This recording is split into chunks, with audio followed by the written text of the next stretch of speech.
Indo e vindo, trevas e luz, tudo é graça, Deus nos conduz.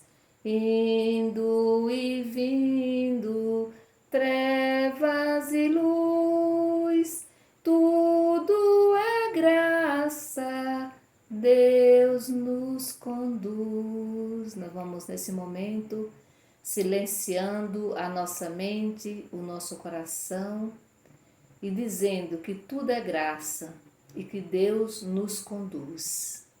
Tudo é graça e Deus nos conduz. Peçamos ao Senhor que Ele nos conduza nesse dia de hoje.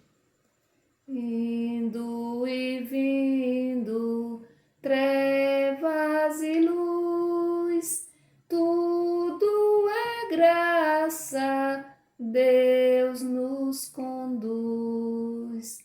Indo e vindo, trevas e luz, tudo é graça, Deus nos conduz. Tudo é graça, Deus nos conduz. Queremos neste momento trazer presente para a nossa oração, para colocar no colo de Deus todas as vítimas da guerra, todas as vítimas da pandemia, todas as pessoas desempregadas, todas aquelas pessoas que nesse dia de hoje amanheceram tristes, sem esperança. Queremos rezar pedindo saúde para Maria Rita, Júlia dos Santos, Miguel Barros Barbosa, Poliana, Hércules Barro Leite Araújo, Davi Lucas e Luzia Silva de Jesus. Queremos também trazer presente e rezar pela Tereza e seu filho Ricelli Bezerra, pela saúde do seu Moreira.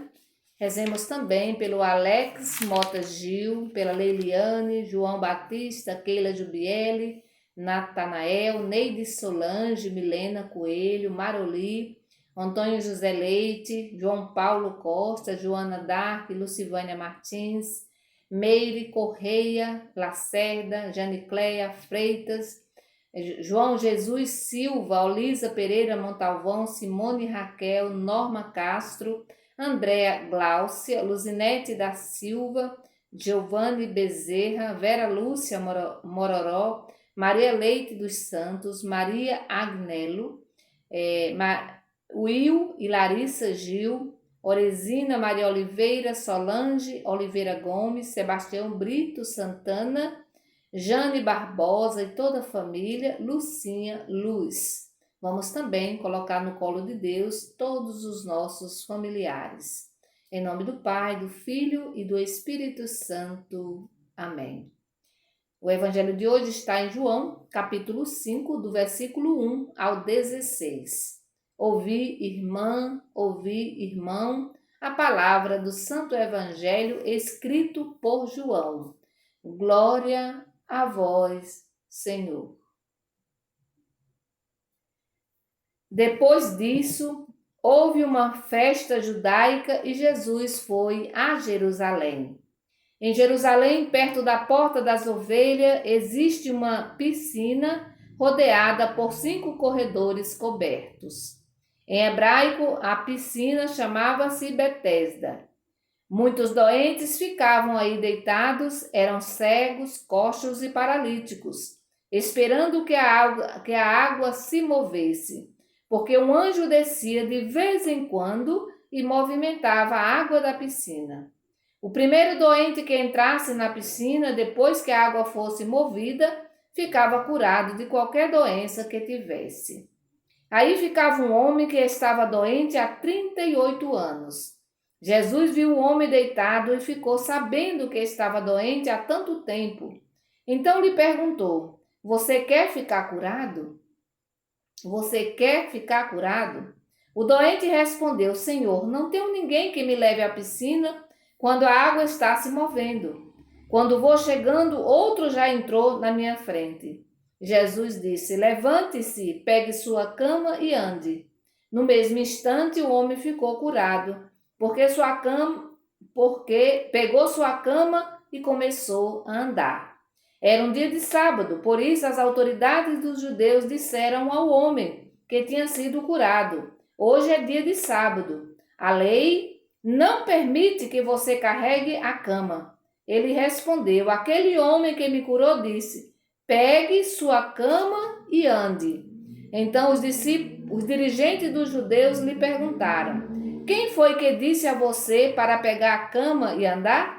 O homem que tinha sido curado não sabia quem era, porque Jesus tinha desaparecido no meio das pessoas que estavam reunidas neste lugar. Mais tarde, Jesus encontrou aquele homem no templo e lhe disse: você ficou curado. Não peque de novo para que não lhe aconteça alguma coisa pior. Então o homem saiu e disse às autoridades dos judeus que tinha sido Jesus quem o havia curado. Então as autoridades dos judeus começaram a perseguir Jesus porque ele havia curado em dia de sábado. Palavra da salvação, glória a vós, Senhor. É bom a gente observar que o homem que foi curado por Jesus tinha 38 anos. Hoje nós diríamos que ele ainda era muito jovem, mas na época de Jesus a expectativa de vida não era igual a hoje. As pessoas viviam bem menos. Portanto, aquele homem já estava velho e vivia naquela situação, né, desde quando tinha nascido. E ele ficava ali, gente, no templo, em Jerusalém. Certamente todo mundo passava por ali, via aqueles doentes, esperando que a água se movesse, né, que um anjo entrasse na água e que essa água, né, quando o primeiro que entrasse nessa água ficaria curado. Então vocês imaginem que aqui também, certamente quem entrava naquela piscina eram as pessoas que estavam em melhor condições, né, que podia andar, que podia pular na piscina. E aqui é interessante que Jesus vai e ele observa esse homem que estava ali há tanto tempo.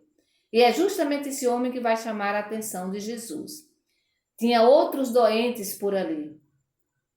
E depois, quando Jesus se aproxima do homem, Jesus vai fazer uma pergunta muito lógica, né? Ele vai perguntar para o homem se ele quer ser curado. Claro que ele queria ser curado, pois o pobre estava ali esperando, né, que aquele anjo entrasse naquela piscina há muitos anos. Portanto, era uma pergunta óbvia. Porém, Jesus queria que aquele homem manifestasse o seu desejo, que aquele homem falasse, né? Porque era necessário que ele falasse. Jesus vai fazer essa provocação quando pergunta para ele: você quer ser curado? E aí o doente vai dizer: Senhor, não tenho quem me leve na piscina. Porque para aquele homem, a única maneira de ser curado era através daquele ritual. Era a única maneira de ser curado.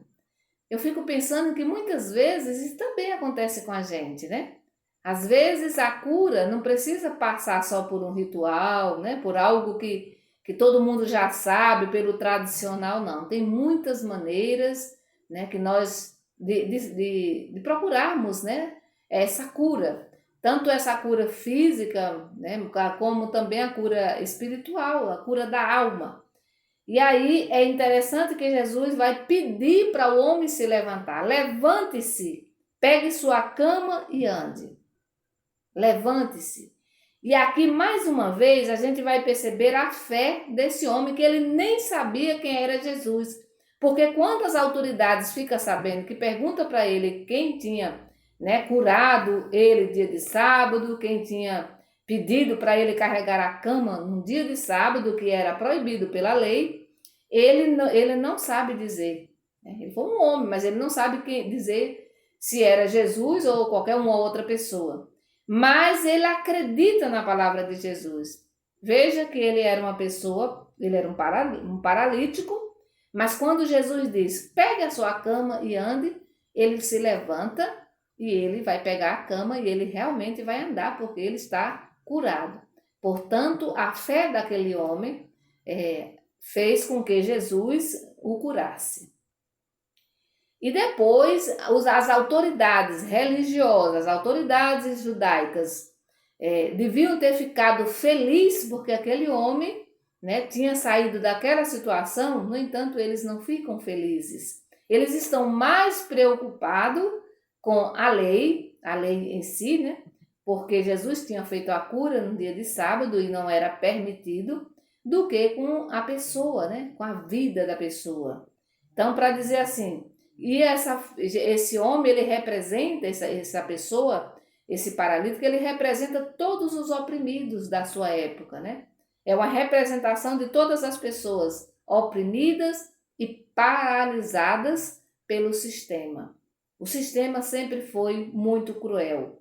A preocupação com os bens materiais e não com a pessoa, né? Ou seja, também a preocupação com a lei, né? Que a lei deve ser observada, custe o que custar, mesmo passando por cima da vida. Então, para Jesus e para Deus também, o mais importante é a vida e a liberdade das pessoas.